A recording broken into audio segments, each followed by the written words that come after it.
I'm back from celebrating Toronto Pride, and I've got some thoughts, so let's connect those dots. Garth pop culture. Shorts.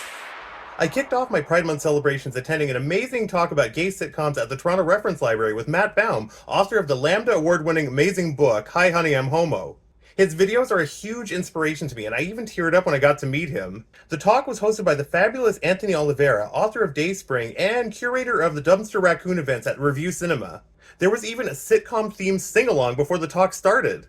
That's the way we became the Brady Bunch. And as June came to a close, I dove right into Pride festivities in downtown Toronto, and I made some notes. Both the trans and dyke marches were so powerful and emotional, and it's always special to be there, seeing all the signs and messages, plus the beauty of seeing people being themselves at all ages and stages of life, and continuing the fight for progress. I also loved getting to hang out with amazing people through the weekend, and being able to experience all kinds of LGBT joy with them at all kinds of different events. Plus, I got to sit on a Lincoln Memorial replica promoting World Pride 2025 in Washington, D.C. Even the TV I watched in the hotel seemed pretty gay, with Seinfeld showing the not that there's anything wrong with that episode, plus David Archuleta on Nightline and Saddle Tramp on Grit TV. And yes, I do consider Saddle Tramp Pride programming. I got to see awesome DJs throughout the weekend, including Barry Harris and Cory Activate doing a diva-licious set at Woody's, along with Chris Steinbeck later that night. I also met amazing performers like Milo Miles, talk show legend Marilyn Denis, plus Bébé Lala, and some fabulous folks, including many of the indigenous artists who performed at the Catalyst event on Rogers South stage.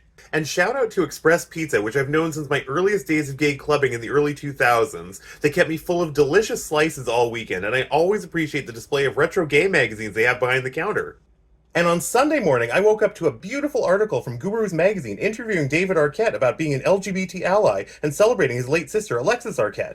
David mentions fond memories of watching Jerry Springer when he was growing up with Alexis, and I was watching reruns of Jerry while getting ready that day. The episode I saw was titled, I Have Many Lovers, which included a lesbian love triangle and more. I made my way down to watch the parade, and again, I'm always moved by the signs people are carrying and the joy and excitement in the air. There's so much love flowing back and forth from the crowd and the participants that it truly does feel like something magical. I've been attending since 2002, yet it still feels so important to keep this celebration alive and thriving.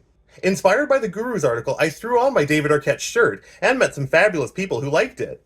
And there was so much musical magic all throughout the weekend.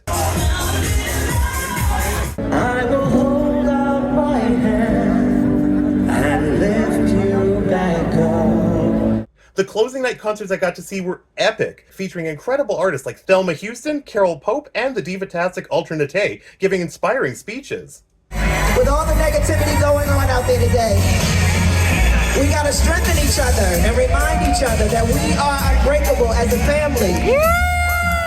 No matter where you come from. And singing her classic anthems.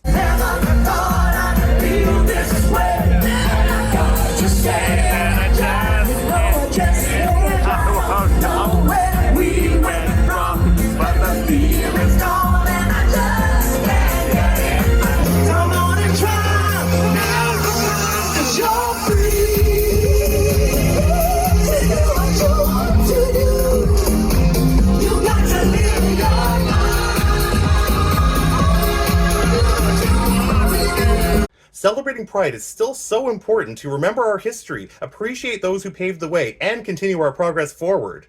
A big thank you to Kojo Modeste and all of the staff and volunteers of Pride Toronto for making the event happen. And just because June is over doesn't mean Pride is. Matt Malloy reminded me that Rochester, New York Pride is happening in July, and there are many events happening all over the world. So stay loud, stay proud, and remember... You got to live your life. Do what you want to do. Garth pop culture.